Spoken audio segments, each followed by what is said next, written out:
जय हिंद। आपका स्वागत है ये शिक्षा विद सौरभ यूट्यूब चैनल पर। देखिए, हम लोगों ने पिछली क्लास में जो भी बातें करी थी भूल जाइए। बोलने का मतलब ये है कि इस वाली क्लास में हम बात करेंगे जहाँ से देखिए एक क्वेश्चन पक्का पूछा जाता है और यहाँ से समस्या बहुत आसान है, लेकिन फिर भी भूलने की समस्या सबसे ज़्यादा रह जाती है। ठीक है, तो हम इसको डिटेल में भी बताएंगे और ट्रिक से भी बताएंगे, दोनों तरीके से। ठीक है, तो अगर अच्छी लगेगी तो रुक लीजिएगा और अच्छी नहीं लगेगा स्किप करके आगे चले जाइएगा।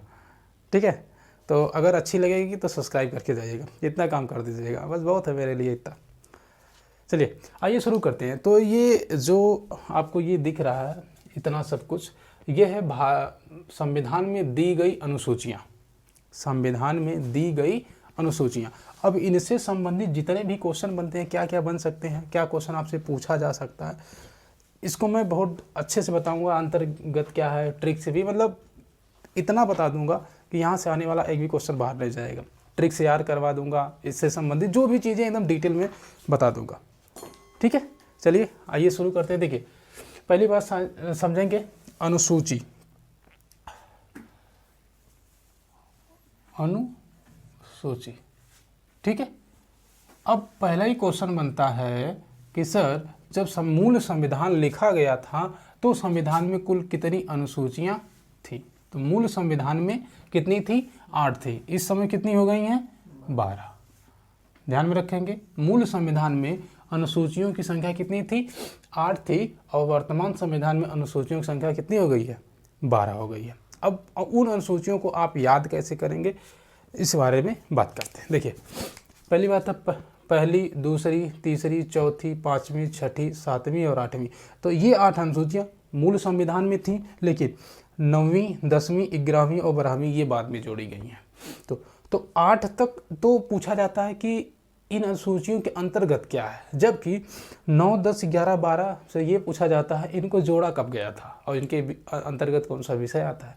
तो पूरे डिटेल चलें। पहले चीज़ ट्रिक समझ लीजिए, उसके बाद एक डिटेल चल। देखिए, पहले को याद करने का मतलब है, यहाँ पे लिखेंगे टी, यहाँ पे लिखेंगे ई, यहाँ पे लिखेंगे ए, यहाँ पे लिखेंगे आर, यहाँ पे लिखेंगे एस, यहाँ पे लिखेंगे ओ, यहाँ पे लिखेंगे एफ, फिर ओ एल डी पी, यहाँ पे लिखेंगे पी, यहाँ पे लिखेंगे यम। मतलब अगर इसको पढ़ेंगे, ट्रिक जो बनाई है, tears of old PM, Hindi में समझेंगे तो जो हमारे पुराने प्रधानमंत्री हैं उनके आंसू, मतलब हिंदी में ये हो गया। और अगर अंग्रेजी में समझेंगे तो अंग्रेजी में ही याद करेंगे। कैसे याद करेंगे? TEARSOFOLDPM, ठीक है, टीयर्स ऑफ ओल्ड पीएम। याद हो गया, एक क्रम से पूछो क्या पूछना है, बात खत्म। अब समझेंगे इसका मतलब, एक एक करके समझते चलेंगे। अब समझेंगे कैसे। देखिए, पहला है टी का मतलब होता है टेरिटरीज, ठीक है। टी का मतलब होता है टेरिटरी, लेकिन इसके अंतर्गत विषय क्या रखा है? टेरिटरी का मतलब होता है संघ, और इस संघ के अंतर्गत किसकी बात की गई है? संघ राज्य, मतलब संघ राज्य के क्षेत्र, नाम, सीमा। मतलब ये हो गया कि जो हमारे केंद्र शासित प्रदेश हैं और जो हमारे राज्य हैं, उनका क्षेत्र कितना होगा, मतलब कहाँ तक वो फैले होंगे, उनका क्षेत्रफल कितना होगा, उनका नाम क्या होगा, और उनकी सीमा कहाँ तक होगी, मतलब यहाँ तक होगी, यहाँ तक होगी, ठीक है। तो ये बात, तो पहले वाले में किसकी बात की गई है? संघ। संघ, ये देखिए, संघ बस एक कीवर्ड है, लेकिन पूरी बात क्या है कि संघ और राज्य के क्षेत्र, नाम और सीमा की बात की गई है अनुसूची 1 में, ठीक है। दूसरे पे आते हैं ई। ई का मतलब होता है इमोलूमेंट, ठीक है, वेतन, ठीक है। अगर इसको समझेंगे तो मतलब इसका जो अगर डिक्शनरी सर्च करेंगे ना तो उपलब्धियां होता है, और वेतन का मतलब होता है ओथ होता है, वेतन का मतलब ओथ होता है। लेकिन अब हमें थोड़ा सा ट्रिक बनाना है, तो इसलिए उसे मिलने समानार्थी शब्द होता है, तो हमने लिख दिया है इमोलूमेंट, ई, जिसका मतलब होता है वेतन। इसका मतलब है कि अनुसूची 2 में किसकी बात की गई है? वेतन की बात की। अब किसके किसके वेतन की बात की गई? देखिए, जो राष्ट्रपति हैं, राज्यपाल, लोकसभा के अध्यक्ष, उपाध्यक्ष, उसके साथ साथ सभापति। सभापति का मतलब देखिए यहाँ लोकसभा है, तो जो राज्यसभा का मुखिया होता है वो होते हैं उपराष्ट्रपति। मतलब वेतन किसकी बात की गई है? उपराष्ट्रपति के। भाई राज्यसभा का जो मुखिया होता है वो उपराष्ट्रपति होता है और उसी को सभापति बोलते हैं। तो सभापति, उपसभापति की वेतन, उसके बाद सुप्रीम कोर्ट के जो मुख्य न्यायाधीश होते हैं, अच्छा मुख्य न्यायाधीश होते हैं और जो न्यायाधीश होते हैं उनकी बात है, हाई कोर्ट के मुख्य न्यायाधीश और न्यायाधीश, CAG नियंत्रक महालेखा परीक्षक कैग के वेतन। इतने लोगों की वेतन की बात किसमें की गई है? अनुसूची 2 में। दूसरी बात देखिए, मैं पूरी डिटेल में बताऊंगा, परेशान होने की ज़रूरत नहीं है। पहले तो हमने ये बात कर ली कि जैसे मान लीजिए हमारा घर है, तो घर में क्या, उस घर का नाम क्या है, वो उस एरिया कहाँ तक फैला है, अब उस घर में जो रह रहा है वो कितना रुपया कमा रहा है, उसका वेतन कितना है, ये दूसरे वाले से पता चलेगा। चलिए अब दूसरे वाले से पता चल गया, तीसरे पे आते ए, अफर्मेशन, जिसका मतलब होता है शपथ। जिसका मतलब क्या होता है? शपथ, मतलब कसम। हम तुम्हारी कसम खाते हैं। अच्छा ठीक है, कसम खाओ। चलो अब घर में आ गए तो कसम खाओगे। कसम क्या खाओगे? कि जो संघ के मंत्री होंगे वो क्या कसम खाएंगे, जो MP होंगे, मेंबर ऑफ पार्लियामेंट, वो MLA, member of legislative assembly, supreme court के जो जज होंगे, हाई कोर्ट के जज होंगे और CAG जो वो होंगे, और राज्य के जितने भी मंत्री होते हैं, ये जब अपने पद को ग्रहण करेंगे, जब इनकी नियुक्ति की जाएगी, तो ये क्या शपथ लेंगे? शपथ लेते समय क्या बोलेंगे कि हम ये कसम खाते हैं संविधान रख के कि हम कभी भी इसके बियॉन्ड जाके काम नहीं करेंगे, इसमें जो लिखा गया सबको मानेंगे। और जब तक शपथ ले रहे होते हैं तभी तक ज्ञान होता है, बाद में फिर जैसे ही शपथ लेके हटते हैं कहानी बोल जाते हैं, भैया हमें कुछ नहीं, शपथें नहीं लिए, घोटाला शुरू हो जाएगा, तो पता नहीं क्या क्या शुरू हो जाएगा शपथ लेने के जस्ट बाद से। सबकी बात नहीं हो रही, सिर्फ नेताओं की बात हो रही है, बाकी ये लोग तो ठीक ठाक होते हैं। ठीक है, परेशान मत नहीं होने। तो तीसरा हो गया अफर्मेशन। तो तीसरी अनुसूची में किसकी बात की गई है? शपथ की बात की गई है। ठीक है, आगे आएंगे। चौथी अनुसूची R से है, राज्यसभा। राज्यसभा याद करेंगे, चौथी अनुसूची राज्यसभा संबंधित। अब राज्यसभा में कैसे संबंधित है? तो राज्य और संघ के लिए राज्यसभा में स्थानों का आवंटन कैसे किया जाएगा, उसकी बात चौथे अनुसूची में की है। तो राज्यसभा अगर याद है आपको, तो ये राज्यसभा में स्थानों का आवंटन कैसे किया जाएगा वो आसानी से आप याद कर सकते हैं। ठीक है, तो शपथ ले लिया था। अब घर में सब लोगों ने शपथ ले लिया था, हम रहेंगे कभी भी किसी से मार झगड़ा लड़ाई नहीं करेंगे। चलो ठीक है, तो ऐसा करो, एक एक रूम ले लो रहने के लिए घर में, तो वो होगी चौथी अनुसूची। चलिए आइए 5वीं अनुसूची पर चलते हैं। 5वीं अनुसूची कहती है शेड्यूल एरिया, अनुसूचित क्षेत्र। मतलब देश में वो क्षेत्र जहाँ पे अनुसूचित लोग निवास करते हो। अनुसूचित का मतलब किसकी बात है? अनुसूचित जनजातियाँ, ST। ठीक है, इन पे प्रशासन कैसे करना और नियंत्रण कैसे होता क्या है? जैसे आप जिन एरिया में जनजातियाँ रहती हैं वहाँ पर प्रशासन चलाना बड़ा मुश्किल हो जाता है। कारण क्या? देखिए कुछ ऐसे एरिया जैसे मध्य प्रदेश वगैरह में पाई जाती हैं, जो शहर वगैरह में नहीं, सड़क के किनारे लोग झुग्गी बना के रहते हैं, वो ज़्यादातर जनजातियाँ ही होती हैं। तो अब अगर ये मान लीजिए जब वो अपने एरिया में रहते हैं, जैसे नागालैंड वगैरह, अगर आपने न्यूटन मूवी देखी होगी ना, तो उसमें दिखाया गया जनजाति कैसे रहते हैं। और एक मूवी आई थी बहुत पहले, क्या कोई चार्लीस करके आई थी, देखेंगे तो पता चल जाएगा आपको, हमें ज़्यादा पता नहीं है। उसमें दिखाया गया कि जो नागालैंड की या मिजोरम की या छत्तीसगढ़ में जो जनजातियाँ रहती हैं वो कितनी खूंखार होती हैं। तो अब उन पर कैसे हम प्रशासन करेंगे, और प्रशासन करने के साथ उनका नियंत्रण भी कैसे करेंगे? मान लीजिए कोई उपद्रव कर देता, किसी को मार और देता, तो कैसे नियंत्रित करेंगे?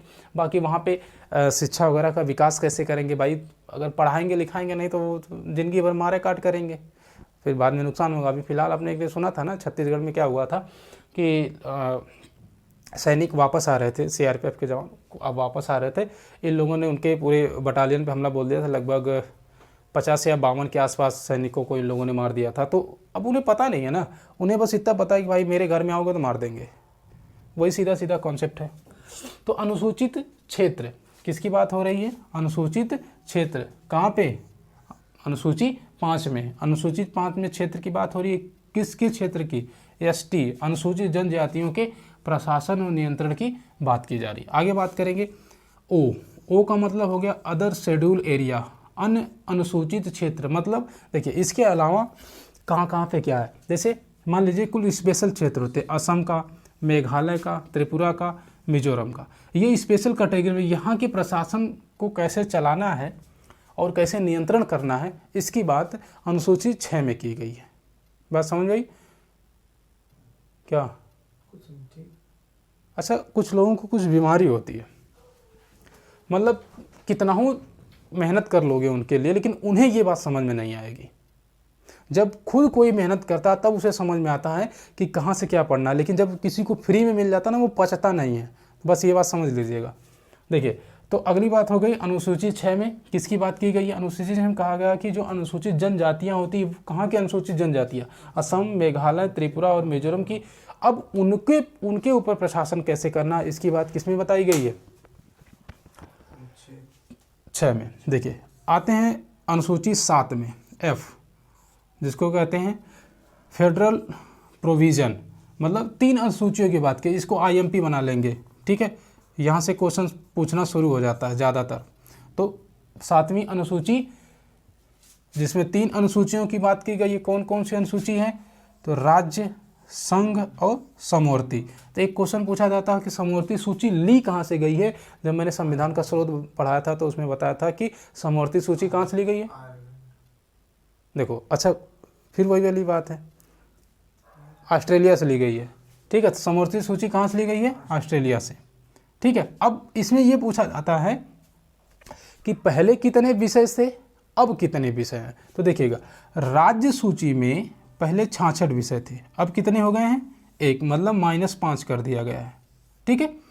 संघ सूची में पहले 97 विषय थे, अब कितने हो गए हैं? 100, मतलब +3 कर दिया गया। समवर्ती सूची में पहले कितने थे? 47 थे, अब कितने कर दिए गए हैं? 52। इसका मतलब 5 क्या कर दिया गया है? प्लस कर दिया गया। 3 50 2 52, ठीक है। यहाँ पे -5 +3 और +5, बस याद कर लीजिएगा, याद हो जाएगा। जैसे मोबाइल नंबर याद होता है वैसे याद कर लीजिएगा ना। 66 91 97 100 47 52, याद हो जाएगा। अब मोबाइल नंबर तो याद ही हो जाता है, नहीं याद होता है, हो जाता है, बहुत जल्दी याद रहता है। बस बात यह है कि मोबाइल नंबर है किसका, डिपेंड करता है। चलिए, तो 7वें में अनुसूची की बात की गई है। अब इस 7 अनुसूचियों में राज्य में पहले 66 थे, अब 61 हो गए हैं। संघ में पहले 97 थे, अब 100 हो गए हैं। पहले समवर्ती में 47 थे, अब 52 हो गए हैं। तो 61 100 52 +5 माइनस इसमें 5 किया गया, +3 +5 गया, वो तो ठीक है, बात का कैलकुलेशन उसका कोई मतलब नहीं है। लेकिन फिलहाल आपको पता होना चाहिए कि 7वीं अनुसूची में किसकी बात की गई है? किसकी बात की गई है 7वीं अनुसूची में? सूचियों की बात की गई है, ठीक है। चलते 8 पे आते हैं, O। यहाँ पर भी है O, लेकिन ये वाला ऑफिशियल लैंग्वेज, आधिकारिक भाषा। मतलब जब संविधान, मूल संविधान जो था हमारा, उसमें 14 भाषाओं को दर्जा दिया गया था कि 14 भाषाएं हैं जिनको मान्यता प्राप्त थी। लेकिन वर्तमान में 22 भाषाओं को मान्यता दी गई है। वर्तमान में कितनी भाषाओं को मान्यता दी गई है? 22 भाषाओं को। एक क्वेश्चन ये पूछा जाता है कि अंतिम, देखिए क्वेश्चन क्या पूछा जाएगा कि अंतिम संविधान संशोधन, भाषा में अंतिम जो अभी तक का अंतिम है ना, मतलब 92वें संविधान संशोधन 2003 के द्वारा कितनी भाषाओं को जोड़ा गया। तो कितनी भाषाएं देखेंगे? बोडो, डोंगरी, मैथिली और संथाली। कितनी भाषा हो गई? 4 भाषा। तो 92वें संविधान संशोधन 2003, कब की बात है? 92वें संविधान संशोधन 2003 के द्वारा भारतीय संविधान में कितनी भाषाएं जोड़ी गई? 4। कौन कौन सी? बोडो, डोगरी, मैथिली और संथाली। बोडो, डोगरी, मैथिली और संथाली। बोडो, डोगरी, मैथिली और संथाली 92वें संविधान संशोधन 2003 के द्वारा जोड़ी गई, ठीक है। और मूल संविधान में 14 भाषाएं थी और वर्तमान में कितनी भाषाओं को मान्यता दे रखी है? 22 भाषाओं को। ध्यान रखेंगे, सब क्वेश्चन पूछा गया है। अगर नहीं समझ में आए तो पिछले 4 क्वेश्चन पर देख लीजिएगा, समझ में आ जाएगा। और ना समझ में आए तो फिर बहुत बढ़िया बात है। चलिए आगे बात करेंगे, अनुसूची 9 की बात करेंगे, जिसमें बात की गई है लैंड रिफॉर्म की, जमींदारी की बात की गई है। अच्छा, इस बात को थोड़ा सा समझने की कोशिश करिएगा। जमींदारी क्या था और ख़त्म क्या किया गया। पहले क्या होता था, बात कब की है, देखिए इसे कब जोड़ा गया। देखिए अब अभी मैं आपको बता रहा था कि जो 8 अनुसूचियां हैं वो तो मूल संविधान में थी, लेकिन जो 9वीं अनुसूची है वो मूल संविधान में नहीं थी। इसको तो जोड़ा गया। तो अब कब जोड़ा गया, तो संविधान में पहला संविधान संशोधन किया गया। कौन सा पहला संविधान संशोधन किया गया, कब किया गया था, 1951 में। इसमें यह कहा गया कि जो जमींदारी व्यवस्था है, देखिए जमींदारी व्यवस्था का आपको नहीं जाना है। होता क्या था कि भाई पहले राजा महाराजा बहुत होते थे, तो जो राजा महाराजा बहुत होते थे उनके पास ज़मीनों तो बहुत होती थी, कई एकड़ होती थी, मतलब इतना होता था कि कई पूछते ऐसे बैठे रह जाए। तो और कुछ लोग ऐसे थे गरीब मजदूर वर्ग वाले जिनके पास ज़मीनें नहीं थी। जब सरकार, भाई अब जब हम स्वतंत्र हो गए तो सरकार को लगा यार कुछ लोग ऐसे हैं जिनके पास इतनी ज़मीन है कि कोई हिसाब ही नहीं है, कुछ लोग ऐसे हैं जिनके पास खाने के लिए ज़मीन नहीं है। तो सरकार ने क्या करा, जिनके पास बहुत ज़्यादा ज़मीन थी उसको उठा के जिनके पास ज़मीन नहीं थी उनको देना शुरू कर दिया। अब जैसे ही उनको देना शुरू, राजा में चिल्लाहट मच गई, और हमारी ज़मीन जा रही, हमारी ज़मीन जा रही, एकदम बाउंडर मच गया। जब बाउंडर मच गया अब सरकार भी क्या करे, सरकार को तो कई विकास भी तो करना था। तो विकास सरकार क्या करती थी, मान लीजिए रोड अगर सीधे लेके जाना है तो सीधे लेके जाना, जिसकी ज़मीन पड़ रही है कोई मतलब नहीं है, ठीक है। पहले तो राजाओं से छीन के ज़मीन सरकार ने किसानों को दे दी, छोटे छोटे, तो बड़ा अच्छा काम किया, वो बढ़िया, ठीक है। लेकिन जब सरकार को लगा चलो ज़मीन वमीन तो छीन छान के दे दी, लेकिन अब क्या करें, अब सरकार को रोड वगैरह बनाना है, तो उसने कहा कि भाई ज़मीन तो हमें छीन के दिए हैं, तो हम क्या करते हैं बिना पैसे के, बिना दिए इसी पर रोड बना देते हैं, क्या दिक्कत है भाई, ज़मीन हमने दी है, सब कुछ हमारा है, तो रोड बनाने में काहे के लिए इनको मुआवजा दे, ठीक है। तो जब रोड सरकार बनाने लगी तो जिनको ज़मीन मिली थी बड़ी तकलीफ होने लगी, अरे आप कैसे, ये तो हमारे मौलिक अधिकार का हनन हो रहा है कि भाई हमारी ज़मीन हमें ले रहे हो, दे नहीं रहे हो।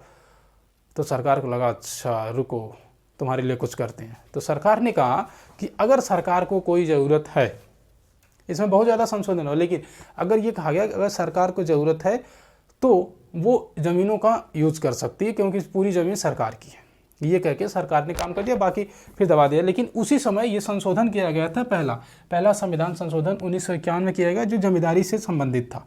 और इसमें यह कहा गया कि जो ज़मीनें दे दी गई हैं, लेकिन अब बाद में अगर सरकार को कभी इन ज़मीनों की ज़रूरत पड़ेगी, सरकार आएगी, किसान को उसका मुआवजा देगी, जो भी उस समय का वर्तमान रेट होगा। जैसे मान लीजिए सड़क के किनारे वर्तमान रेट 10 लाख का चल रहा है एक बिस्सा का, सरकार उसका 4 गुना रेट आपको देगी, फिर खरीदेगी, तब जाके उस पर कुछ बनाएगी।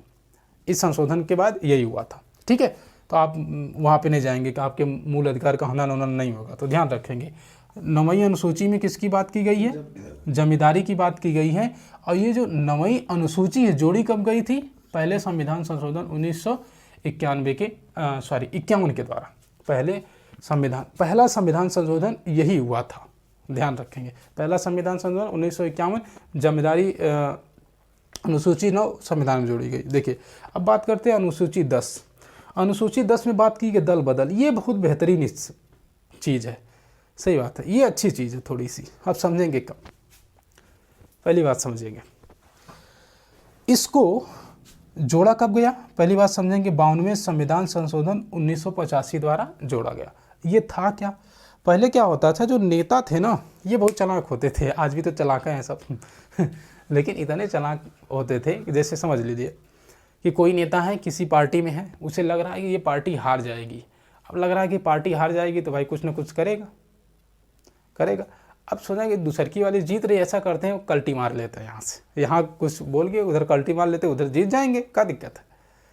तो जब ऐसे ही होने लगा तो जो पार्टी के मुखिया होते, अध्यक्ष होते थे, उनको लगा ओहो ये तो बड़ा गलत हो रहा है यार, जितने MP MLA जितने भी नेता हमारे हैं, इनको जब ये लग रहा है कि हारने वाले तो दूसरे में भाग जाते थे, जब उधर लगता था मामला खराब होता इधर आ जाते थे, मतलब हमेशा प्लस में रहने की कोशिश करते थे, पार्टी जाए भाड़ में कोई मतलब नहीं है। इससे बचने के लिए इन लोग कहा कैसा करते हैं, पहले तो दल बदल वाला नियम बनाया कि ठीक है दल बदल कर लो, कोई दिक्कत नहीं है। पहले तो जब एकदम पहले की बात करेंगे ना तो उसमें ये होता था कि अगर आप जिस पार्टी में उसी पार्टी में रहेंगे चाहे कुछ भी हो जाए, लेकिन बाद में एक बनाया गया कि नहीं, 92 संविधान 1985 द्वारा ये कहा गया कि ठीक है तुम दल बदल कर सकते हो, तुम्हें किसी और पार्टी में उसमें नहीं जम रहा है, किसी भी वजह से नहीं जम रहा है, ज़रूरी थोड़ी है, हो सकता है कोई पार्टी बहुत घोटाला कर रही है, उसमें बहुत मज़ा आ रहा हो, दूसरी पार्टी में गए वहाँ घोटाला ही नहीं हो रहा है, फिर क्या करोगे, तो मामला ख़राब हो जाएगा। तो उसी से बचने के लिए उन्होंने कहा कि ठीक है 92 संविधान संशोधन 1985 याद रखेंगे, 52 संविधान अमेंडमेंट 1985 मतलब 92 संविधान संशोधन 1985 के द्वारा दल बदल जोड़ा गया, ठीक है। लेकिन दल बदल जब जोड़ा गया तो इसमें ड्रामा होने लगा। ड्रामा क्या होने लगा, वही चीज़ है कि जब तक मन करेगा इस पार्टी में रहेंगे, जब तक इसमें फ़ायदा है, नहीं फ़ायदा समझ में, चलो दूसरे में कल्टी मार लेते हैं। तो पार्टी वाले को तो नुकसान हो रहा है ना कि अरे भैया जब तक रसमलाई मिल रही थी तब तक हमारे पास थे, जैसे ही थोड़ा हमारा दिन दुब्बर हुआ कल्टी मार लिए तुम तो यार। तो उन्होंने क्या करा, फिर एक संशोधन किया, 91वां संशोधन 2003, कब की बात है, 91वां संविधान संशोधन 2003, ठीक है। जब 91 संशोधन 2003 वाला किया, इन्होंने कहा कि ऐसा करो, कुछ नियम कानून बनाते हैं, और इस नियम कानून का नाम रखा गया दल बदल विरोधी कानून। मतलब अब कुछ शर्तें रख दी गई, अगर उन शर्तों को पूरा करते हैं तभी आप दल को बदल सकते हैं, अन्यथा नहीं, ठीक है। तो अब दल बदल करना थोड़ा सा आसान नहीं है, अरे आसान तो नेताओं के लिए सब कुछ आसान है लेकिन जो किताबों में पेपर में लिखा गया है वो यही है कि 91 संविधान संशोधन 2003 के द्वारा अब वो दल बदल अगर कर रहे हैं तो उन्हें स्पष्टीकरण देना पड़ेगा कि वो क्यों दल को छोड़ रहे हैं या किसी नए दल को क्यों ज्वाइन कर रहे हैं, ठीक है, जबकि पहले ऐसा नहीं होता था। तो याद रखेंगे 10वां किससे है, दल बदल से। डिफेक्शन को हिंदी में कहते हैं दल बदल, जो 92वें संविधान संशोधन 1985 के द्वारा जोड़ा गया था, बाद में उसमें फिर संशोधन किया गया, कौन सा, 91/2003 का, जिसमें यह कहा गया कि अब दल बदल करना क्या हो गया, आसान नहीं होगा, शर्तों के साथ दल बदल होगा। चलिए आइए आगे। अगला है पी, पंचायत।